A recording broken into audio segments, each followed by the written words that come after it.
Hello guys, welcome to our channel GS study 2.0। Guys, हम लोग आज ज्योग्राफी पढ़ने वाले हैं और ज्योग्राफी के कुछ टॉपिक जैसे हम लोग एनवायरमेंटल साइंस में पर्यावरण मतलब कि पर्यावरण के बारे में, ओजोन परत, ठीक है, पर्यावरण का अध्ययन के बारे में और जिसके बारे में जो समझौते हुए और ग्लोबल वार्मिंग से संबंधित कुछ जानकारियाँ लेंगे। तो चलिए स्टार्ट करते हैं, देखते हैं हम लोग।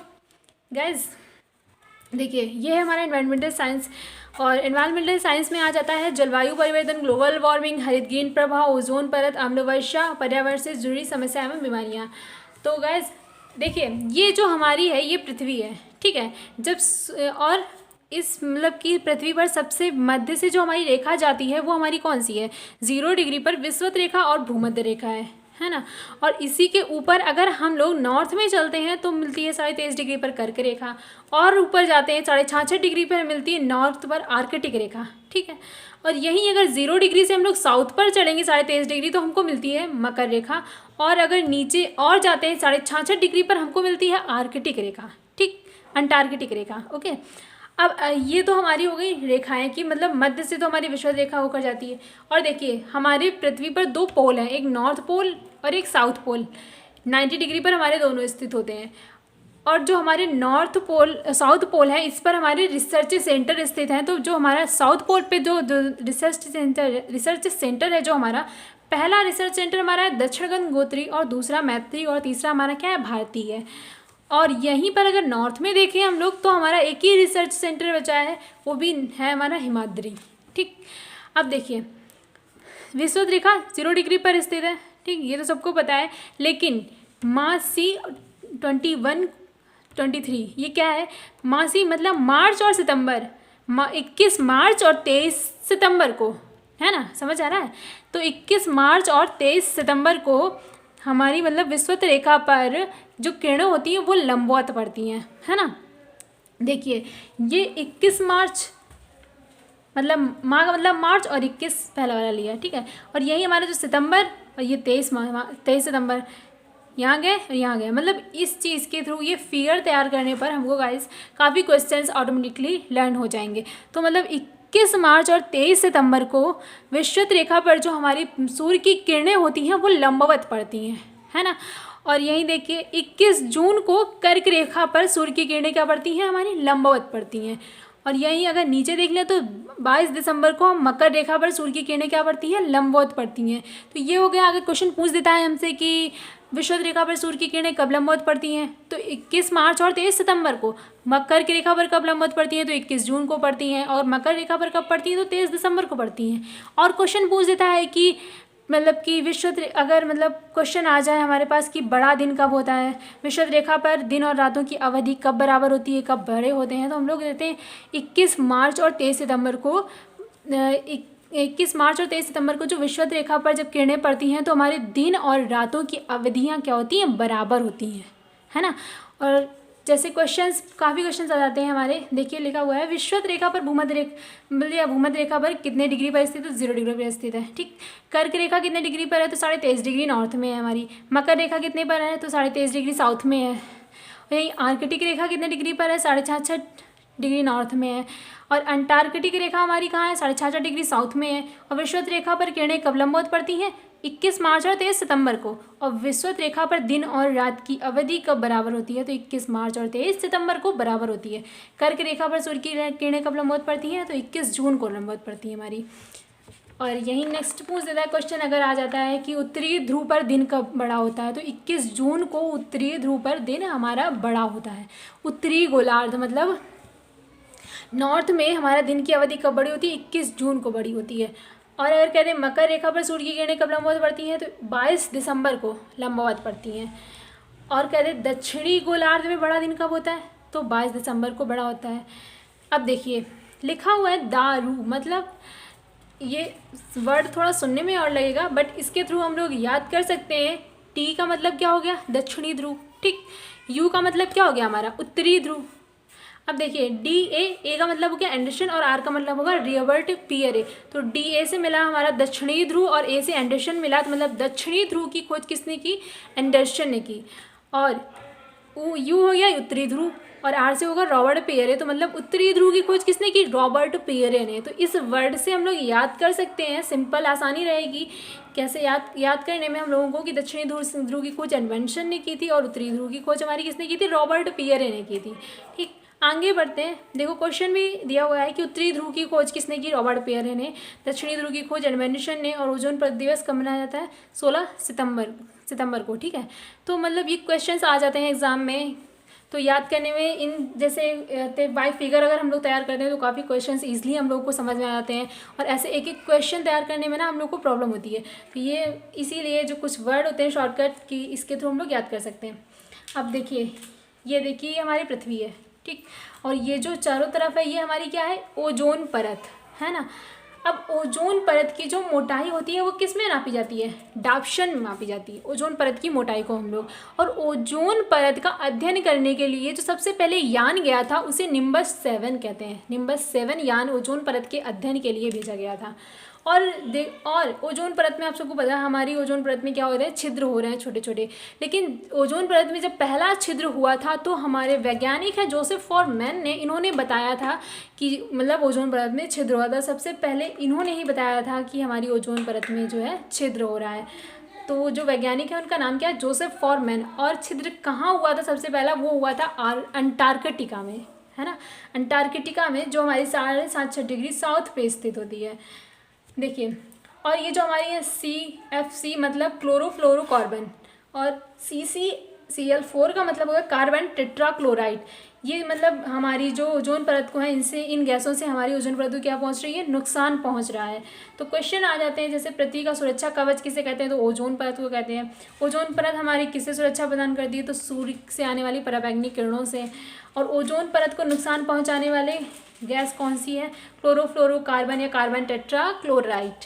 ऐसे क्वेश्चन आया था। ओजोन परत को नुकसान पहुंचाने वाले कारक कौन से हैं? तो AC, फ्रिज फोम के गद्दे, स्प्रे, जेट विमान, इनके थ्रू जो हमारी ओजोन परत है इनको क्या हो रहा है? लॉस हो रहा है काफ़ी। तो इनका यूज़ नहीं करना चाहिए ना, क्योंकि इनसे हमारी ओजोन परत को बहुत नुकसान हो रहा है। ओके, आगे क्वेश्चन हम पूछ लेते हैं जैसे ओजोन परत में जो छिद्र का पता सबसे पहले किसने लगाया था? तो वो हमारे वैज्ञानिक थे जोसेफ फॉरमैन। अभी आपको बताया गाइस, इस फिगर को अगर हम लोगों ने तैयार कर लिया तो हमारे काफ़ी क्वेश्चंस ऑटोमेटिकली सॉल्व हो जाएंगे, ज़्यादा प्रॉब्लम नहीं होगी। बाय फिगर याद करने का यही एक बेनिफिट होता है कि जैसे बहुत सारे क्वेश्चन तो हम लोग याद नहीं कर सकते, बट हम लोग फिगर के जरिए इस फिगर को तो याद कर सकते हैं ना। उस फिगर के जरिए हम लोगों को बहुत सारे क्वेश्चंस पता चल जाते हैं। ठीक है, तो बाय फिगर ये एक मेथड है कि आप बाय फिगर तैयार करिए तो आपको इजीली तैयार हो जाएगा। तो ये हम आपके लिए इजीली मेथड लेके आए कि आप इस फिगर को तैयार कर सकते हैं। तो ये बाकी क्वेश्चन आपको तैयार करने की ज़रूरत नहीं पड़ेगी। आगे क्वेश्चन आया था गाइस, ओजोन छिद्र सबसे पहले कहाँ देखा गया था? तो अंटार्कटिका में देखा गया था। और ओजोन परत की मोटाई किस में मापी जाती है? डाप्शन में मापी जाती है। ओजोन परत का अध्ययन करने के लिए किस यान को भेजा था? तो निम्बस यान को भेजा था। ये सब कुछ इस फिगर में हमको मिल गया। अब देखिए अगला, अगर क्वेश्चन कभी पूछ देता है मॉन्ट्रियल समझौता किससे संबंधित है? हम लोग किसके बारे में पढ़ रहे थे? ओजोन परत के बारे में, राइट। तो क्वेश्चन जैसे ऑप्शन आ जाता है ग्लोबल वार्मिंग, वैश्विक ताप वृद्धि, ग्रीन हाउस इफेक्ट या ओजोन परत के क्षरण से। तो मॉन्ट्रियल समझौता जो था वो हमारा ओजोन परत के क्षरण से संबंधित है। ठीक है, ओजोन परत के क्षरण से। मॉन्ट्रियल समझौता हुआ कब था? तो 16 सितंबर 1987 को, 16 सितंबर 1987 को हुआ था। ओजोन दिवस कब मनाया जाता है? तो 16 सितंबर को मनाया जाता है। ओजोन परत की सबसे पतली परत कहाँ पाई जाती है? विषुवत रेखा में पाई जाती है। ओजोन परत की सबसे मोटी परत कहाँ पाई जाती है? ध्रुवों पर। देखिए, ओजोन परत जहाँ सूर्य की किरणें ज़्यादा पड़ती हैं वहाँ ओजोन परत होगी पतली, और जहाँ सूर्य की किरणें कम पड़ती हैं वहाँ ओजोन परत होगी हमारी मोटी। तो देखिए, ध्रुवों पर सूर्य की किरणें ना मतलब नहीं पड़ती हैं, वहाँ ठंडा रहता है, इसलिए वहाँ पर ओजोन परत की मोटाई ज़्यादा होती है। और विषुवत रेखा पर सूर्य की किरणें तो लंबवत ही पड़ती हैं, मतलब ज़्यादातर सूर्य की किरणें पड़ती हैं ओजोन परत पर, तो इसलिए वो एरिया गर्म रहता है और ओजोन परत वहाँ की जो मोटाई होती है वो पतली हो जाती है। आगे भारत में अगर पूछ दिया जाए कि ओजोन परत की मोटाई सबसे ज़्यादा कहाँ है, तो जम्मू एंड कश्मीर, लेह लद्दाख वाले शहरों में होती है। और ओजोन परत की पतली परत अगर भारत में पूछ दी कहाँ पाई जाती है, तो हमारी केरल के तिरुवनंतपुरम में ओजोन परत, मतलब कि ओजोन परत की जो मोटाई होती है सबसे पतली होती है केरल के तिरुवनंतपुरम में। ओजोन परत किस मंडल में स्थित है? तो समताप मंडल में। ठीक है, तो ये मंडल्स गाइस। अब देखते हैं मंडल के बारे में जानकारियाँ लेते हैं कि मंडल्स कितने होते हैं हमारे। देखिए, ये इस फिगर को देखिए गाइस, मंडल जो होते हैं हमारे 5 मंडल होते हैं। ठीक, पहला होता है हमारा क्षोभ मंडल, समताप मंडल, और फिर मध्य मंडल, आयन मंडल और बाह्य मंडल, 5 मंडल होते हैं। और ओजोन परत जो होती है वो हमारी समताप मंडल में स्थित होती है ना। देखिए, सब मंडल का अपना अपना एक कार्य होता है। अपने सब मंडल में हम लोग अपना कार्य करते हैं, मतलब हर मंडल में हर चीज़ नहीं की जा सकती। जैसे क्षोभ मंडल से हम लोग मौसम की जानकारियाँ लेते हैं, और समताप मंडल में हम लोग जेट विमान उड़ाते हैं। मतलब जैसे हम लोग के जो विमान उड़ते हैं वो सारे कहाँ उड़ेंगे, हमारे समताप मंडल में उड़ते हैं जाके। और ओजोन परत भी हमारी कहाँ पाई जाती है, समताप मंडल में। आगे मध्य मंडल में जो मध्य मंडल में हमारे उल्कापिंड, जितने भी उल्कापिंड होते हैं वो आकर कहाँ रुकते हैं, हमारे मध्य मंडल में आकर रुकते हैं। और आयन मंडल को हम लोग संचार मंडल भी कहते हैं। और जितने भी सैटेलाइट्स वगैरह हम लोग लॉन्च करते हैं वो सारे हमारे कहाँ जाके रुकते हैं, संचार मंडल में या आयन मंडल कह लो। ठीक, और लास्ट हमारा क्या होता है, बाह्य मंडल। तो ये हमारे 5 मंडल होते हैं, 5 टाइप के। अब सबकी अलग अलग अपना कार्य होता है। जैसे मौसम संबंधी जानकारियाँ किस मंडल में होती हैं, तो क्षोभ मंडल क्वेश्चन आ जाता है हमारा। और वायुयान की उड़ाने की आदर्श दशा किस मंडल में पाई जाती है, तो समताप मंडल में पाई जाती है। वायुयान हमारे कहाँ उड़ते हैं, समताप मंडल में उड़ते हैं। और संचार मंडल के नाम से किस मंडल को जाना जाता है, आयन मंडल को। आयन मंडल को हम लोग संचार मंडल कह लें या संचार मंडल को आयन मंडल कह लें। ठीक है। और रेडियो तरंगे किस मंडल के माध्यम से प्रसारित होती हैं, आयन मंडल के माध्यम से प्रसारित होती हैं। और सैटेलाइट किस मंडल में प्रक्षेपित होते हैं, तो आयन मंडल में प्रक्षेपित होते हैं। और मंडलों की कुल संख्या कितनी होती है, 5 होती है। ठीक, अब देखिए, ग्लोबल वार्मिंग के लिए जिम्मेदार गैस कौन सी होती है, हमारी CO2। ग्लोबल वार्मिंग इफेक्ट जो उसके लिए जिम्मेदार गैस कौन सी है, हमारी CO2 होती है। और क्लाइमेट चेंज, जलवायु परिवर्तन के लिए जिम्मेदार गैस भी हमारी कौन सी होती है, CO2 होती है। ठीक है, ग्लोबल वार्मिंग और जो हमारा क्लाइमेट जो परिवर्तन होता है उसके लिए हमारी गैस होती है CO2 ही हमारी जिम्मेदार होती है। ठीक, नोट में लिखा हुआ है गैस, सूर्य का प्रकाश पृथ्वी पर बंडलों तथा पैकेटों के रूप में आता है। कॉमन से ज़्यादा हम लोग को पता होता है कि जो सूर्य का प्रकाश होता है वो बंडलों तथा पैकेटों के रूप में है, हमें प्राप्त होता है। और विकिरण के माध्यम से पृथ्वी को क्या करता है, गर्म करता है। और पृथ्वी पर उपस्थित जल को वाष्पन के माध्यम से वर्षा में बदलता है और हमें वापस कर देता है। परंतु जब पृथ्वी पर CO2 की मात्रा बढ़ने लगती है तब यह प्रक्रिया रुक जाती है, जिसके कारण पृथ्वी का तापमान जो है बढ़ने लगता है। इसे ग्लोबल वार्मिंग के नाम से जाना जाता है। और इस घटना को क्लाइमेट चेंज के नाम से भी जानते हैं हम लोग, क्योंकि इस घटना में विभिन्न प्रकार के जलवायु परिवर्तन होते हैं, जैसे ग्लेशियर का पिघलना, नदियों में बाढ़ आना, समुद्र का जलस्तर बढ़ना, ऊपर उठना तथा समुद्र के किनारों के डूबने की संभावना होना। ठीक है, एक्सेट्रा। सिंपल सी बात है, जब मतलब सूर्य की किरणें पृथ्वी पर पड़ेंगी तो पृथ्वी गर्म होगी, वाष्पित होती है, तो वही जब वाष्प बनकर ऊपर ले आती है तो वही हमें वर्षा के रूप में वापस दे देती है। परंतु जब पृथ्वी पर CO2 की मात्रा बढ़ने लगती है तब ये प्रक्रिया हो जाती है, रुक जाती है। इसीलिए जो होता है वो ग्लोबल वार्मिंग प्रक्रिया, मतलब ग्लोबल वार्मिंग इफेक्ट होने लगता है, जिसके लिए हमारी गैस कौन सी जिम्मेदार होती है, CO2 जिम्मेदार होती है। आगे बढ़ते हैं गैस। 5 जून 1972 को पहला मानवीय पर्यावरण सम्मेलन होता है। ठीक है, मतलब पर्यावरण के लिए जो पहला सम्मेलन हुआ था वो कब हुआ था, 5 जून को हुआ था। वो भी कब, 1972 में हुआ था हमारा पहला मानवीय पर्यावरण सम्मेलन, स्वीडन के स्टॉकहोम में आयोजित किया गया था। इसका उद्देश्य था हमारी पर्यावरण से जुड़ी समस्याओं को जनता तक पहुंचाना और इन समस्याओं को जनता को अवगत कराना, इसका एक ही उद्देश्य था। ठीक, तथा जागरूक बनाना। यह सम्मेलन ग्लोबल वार्मिंग, जलवायु परिवर्तन से संबंधित था। इन सम्मेलन की 20वीं वर्षगांठ 1992 में मनाई गई। ये ब्राज़ील के रियो डी जेनेरियो शहर में आयोजित किया गया था। अब जब मतलब कि पहली बार हमारा जो हुआ था वो कब हुआ था, 5 जून 1972 को पहला मानवीय पर्यावरण सम्मेलन हुआ। लेकिन जब दूसरा हुआ उसकी 20वीं वर्षगांठ हुई, मतलब पहले जो ये मनाया जाता था कि हर 20 साल बाद मनाया जाएगा, तो 20 साल बाद जब मनाया गया इसको तो 1992 में मनाया गया। और तब इसे ब्राज़ील के रियो डी जेनेरियो शहर में आयोजित किया गया। तब इसे नाम दिया गया था पृथ्वी शिखर सम्मेलन के नाम से। इस मतलब कि जब वो 1992 में हुआ तब उसे पृथ्वी शिखर सम्मेलन के नाम से जाना गया। ये समस्या पृथ्वी से जुड़ी होने के कारण पृथ्वी शिखर सम्मेलन के नाम से जानी गई। 1997 में जापान के क्योटो शहर में क्योटो प्रोटोकॉल सम्मेलन का आयोजन किया गया। यह सम्मेलन ग्लोबल वार्मिंग से संबंधित था। पता है, पहले जब 1972 में जब हमारा पहला मानवीय पर्यावरण सम्मेलन हुआ था तब मतलब कि पहला तो मानवीय पर्यावरण सम्मेलन हो गया। इसके बाद कहा गया कि हम हर 20 साल बाद पर्यावरण सम्मेलन मनाएंगे। लेकिन 20 साल ना बहुत होता है, 20 साल बाद जब मनाया गया तो 1992 हो गया। तो फिर उसे कम करके रख दिया गया कि हर 5 साल बाद हम लोग क्या मनाएंगे, पर्यावरण सम्मेलन। तो अगला 5 साल बाद हुआ था 1997 में जापान के क्योटो शहर में, जिसे हम लोगों ने क्योटो प्रोटोकॉल सम्मेलन कहा था, आयोजन मतलब कि क्योटो प्रोटोकॉल सम्मेलन का आयोजन किया गया था। ये भी हमारा किससे संबंधित था, ग्लोबल, ये हमारा ग्लोबल वार्मिंग से संबंधित था, ठीक है। तो क्योटो प्रोटोकॉल का संबंध किससे था, ग्लोबल वार्मिंग से, और पहला पर्यावरण से संबंधित था। और पहला मानवीय पर्यावरण सम्मेलन जब कहाँ और कहाँ हुआ, कब और कहाँ हुआ, 5 जून 1972 को कहाँ हुआ, स्वीडन के स्टॉकहोम में। क्वेश्चन पूछ दिए जाते हैं कि पहला मानवीय पर्यावरण सम्मेलन कहाँ हुआ, तो हुआ था 5 जून 1972 को स्वीडन के स्टॉकहोम में हुआ था। और विश्व पर्यावरण दिवस कब मनाया जाता है, तो 5 जून को मनाया जाता है हमारा विश्व पर्यावरण दिवस। और पृथ्वी शिखर सम्मेलन कब और कहाँ आयोजित किया गया, तो ये 1992 में ब्राज़ील के रियो डी जेनेरियो शहर में आयोजित हुआ था। और हरित गृह प्रभाव या इस ग्रीन हाउस इफेक्ट के लिए जिम्मेदार गैस कौन सी है, अभी हम लोगों ने पढ़ा था कि मतलब ग्रीन हाउस इफेक्ट के लिए या फिर ग्लोबल वार्मिंग के लिए जिम्मेदार गैस कौन सी है, हमारी CO2 होती है, ठीक। तो गाइस ये क्वेश्चन जो है हमारे आ जाते हैं, पूछ देते हैं, तो मतलब थोड़ी सी लैंग्वेज इनको याद करना पड़ेगा। पूछ देता है कि पहला पर्यावरण सम्मेलन कब हुआ, तो 5 जून 1972 को हुआ था। पृथ्वी शिखर सम्मेलन कब हुआ, तो 1992 में हुआ ब्राज़ील के रियो डी जेनेरियो शहर में। तो इसे लर्न करना पड़ेगा क्योंकि ये क्वेश्चंस पूछे जाते हैं काफ़ी। आगे बढ़ते हैं, दिया हुआ ग्रीन हाउस गैस कौन सी होती हैं, तो ग्रीन हाउस गैसें होती है हमारी CO2, CH4, methane, CO, carbon monoxide, N2O, nitrous oxide, ये हमारी लॉफिंग गैस भी होती है।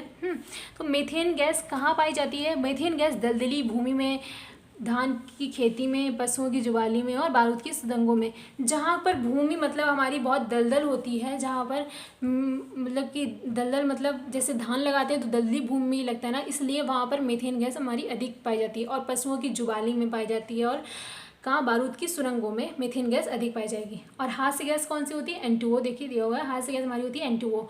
और ब्लू बेबी सिंड्रोम बीमारी किसी कारण होती है, ये हमारी कुछ बीमारियां हैं, जैसे मतलब बच्चों में हो जाती है ज़्यादातर ब्लू बेबी सिंड्रोम। वो भी कब होती है, जब जल में नाइट्रोजन की अधिकता होती है, इसीलिए इसे नाम दिया गया ब्लू बेबी सिंड्रोम।